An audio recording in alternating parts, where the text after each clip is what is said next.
So what's up, guys?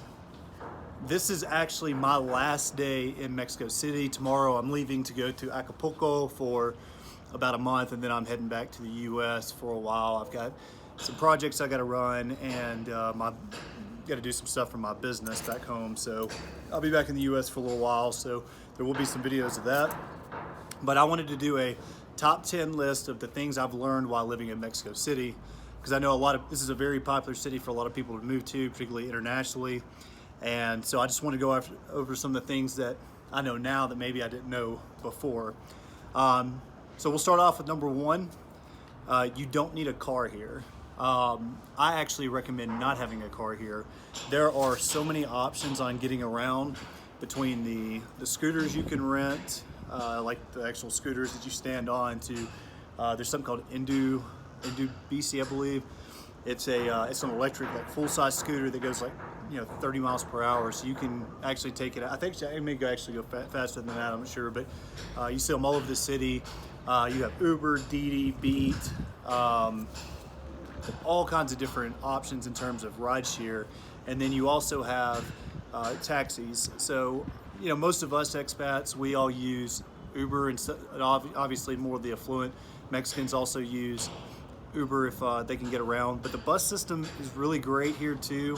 The metro system's great. I actually wanted to do a video about using the metro here, but I kind of ran out of time. But I've used the metro several times.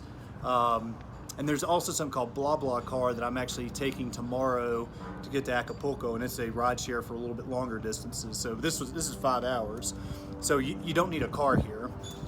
And parking sucks. I rented a car here one time when I went to pick up my dog and brought it back, and it was terrible. Okay, so one of the things that you have to get used to is, and you may hear this, is it's pretty loud in Mexico City. Again, that all depends on kind of where you live at, but Mexico in general, and particularly Mexico City, is just a little bit louder than what we're accustomed to in the US.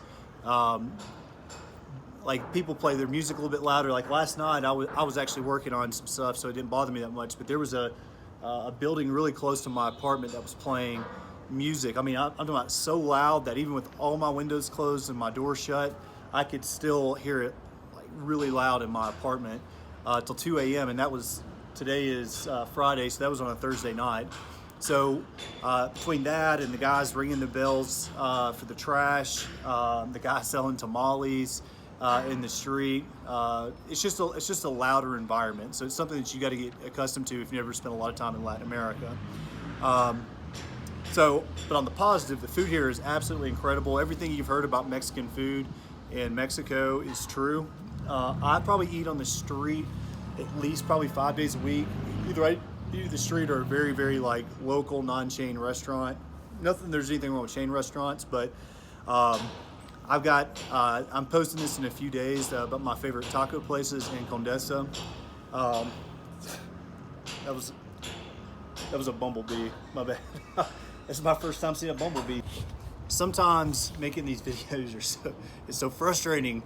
So literally, apparently while I was getting attacked by bumblebee, someone who called, and I forgot to turn my phone on airplane mode. So the rest of this video was not recorded, so I'm gonna pick back up. Okay. I mean, I finished all 10. Now I gotta start over again. Okay. The food here is incredible. I think I went over that. So I eat on the street a lot, because I want to get the real Mexican experience. I mean, you can have every kind of taco that you can imagine. They have tacos of brains. These are more exotic places. It's not normal, but tongue, eyeballs. I mean, everything in some of the exotic taco places. But your regular taco places are just great.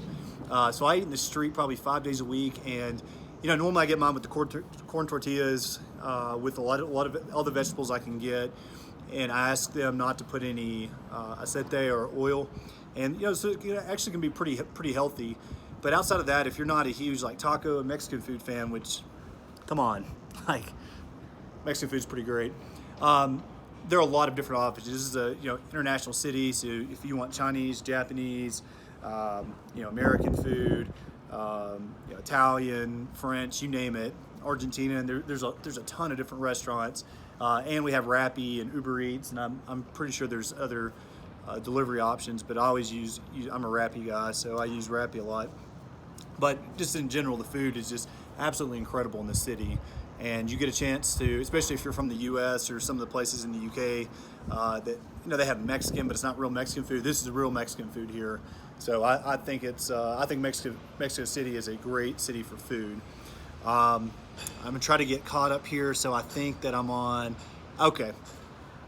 So I think this is number 4 now. MEZCAL is probably as popular or more popular than tequila. So that was really surprising to me because I thought, tequila was going to be really big here, and it was actually not quite as big as I thought it was going to be. So MEZCAL is, there's some great places to drink MEZCAL, and of course Guadalajara is just not that far away, and you can do the whole MEZCAL and tequila thing there. But I want to combine this as well. A lot of Americans, they love margaritas, me included. And you're not really going to find margaritas here a lot. Mexicans don't really drink them so much here in Mexico City. On the coast a little bit more often, but there's a lot of times you'll go to restaurants and they don't even offer any type of margaritas. So that's something that I think was a little surprising for me. I thought there was going to be more margarita places, and I didn't realize how popular MEZCAL was here in Mexico City. Okay, so next, the internet's pretty good here. So my apartment we've got like a 10 download and like a 1.5 upload. So normally when I want to go upload my videos for YouTube, I go to Starbucks to do that because I got one 2 blocks away from me, and the internet's actually really great in Starbucks. So, but for overall the city, the internet's really great. There's a lot of places that have Wi-Fi. So if you're someone like me who works from your laptop most of the time, this is a huge plus to the city. And I think most of us that are doing international traveling right now, we at least have to have some connectivity. But I never really ran out of any outages at my apartment. We had Total Play in my apartment. If you're thinking about getting an apartment that's not service included, we use Total Play here, and it worked really great. And yeah, so the internet is pretty close to what you're going to get in any other big city around the world. I told you it was loud here.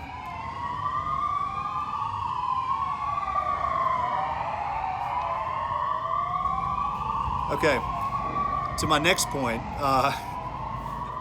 Mexicans for the most part are super friendly.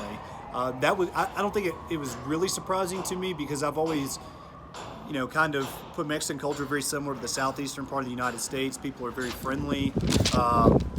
Everything's a lot formal. You need to say, por favor and gracias a lot here because it's more formal. So you need to make sure that you are, addressing people that way. But it's just a really friendly place. People are very helpful. One of the things I found really interesting is the guys in Mexico are a lot more friendly than a lot of other places I've been to in Latin America. Mexican men are a lot more, they'll engage in conversations with you a lot more often than maybe in some of the other places I've been, like Colombia or Ecuador, some of the Central American places I've been to. So I feel like Mexican men, they're just a lot more friendly, maybe because a lot of them have, family in the U.S. or they've been to the U.S. or they've met other Americans or maybe they speak some English or whatever, but there's just not a natural disposition not to like American men. So that that's been great because I've made a lot of Mexican friends here. I think that Mexico City. So my next point, whatever number I'm on now, Mexico City is a great city to learn Spanish. So guys, could we keep it down? So learning Spanish here has been really easy because there's a lot of Spanish schools. I personally recommend someone named Carlos who owns Speak Like a Mexican. It's in La Roma Norte. He was really great with me. He was really flexible with my schedule.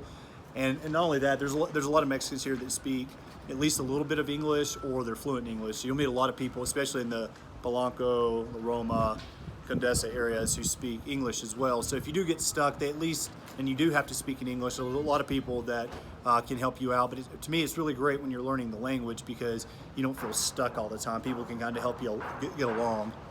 But there's still, it's still not a very super heavy English-speaking country or city for that matter that you can just get away just speaking in English all the time. You probably can, but it's gonna be a little difficult.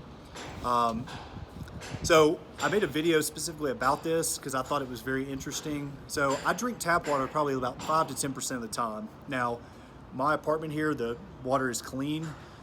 You know, I talked to the people who own my apartment before I moved in.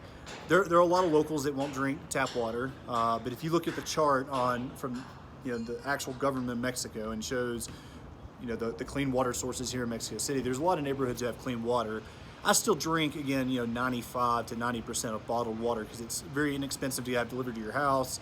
I just use Rappi for it. But it's really easy, and a lot of people who get the big 5-gallon jugs delivered, you can get those fairly easily. I just never did because I travel so often. It's because sometimes I have to go back to the U.S. on a flight, or I decide to travel to another city in Mexico just to visit for a little bit. But you can drink some tap water. Just be careful about where you're drinking at in the city, and make sure that you're checking out the local grids on the clean water supply. I think this is going to be number 9. So number 9 is going to be, the weather here is great. I personally think it's the best weather of any city I've ever been in. So in probably, I think it was October. Yeah, that sounds about right. So the beginning of October, it just quit raining. And since October, I think it's rained, it's January 31st today. I think we've had a total of 1 or 2 days it's rained during the entire time. And the weather is, for Americans, it's like 75 degrees every day during the day. In Celsius, it's like 22, I think. And at nighttime, it gets down to about 45. In Celsius, it gets down to about 8. So that's the typical weather during the day. So it's like spring, all throughout the year. And so I feel like, and part of the reason I did this outside, by the way, so you could get the experience of the sound of the city, even though I know it's not ideal watching the video.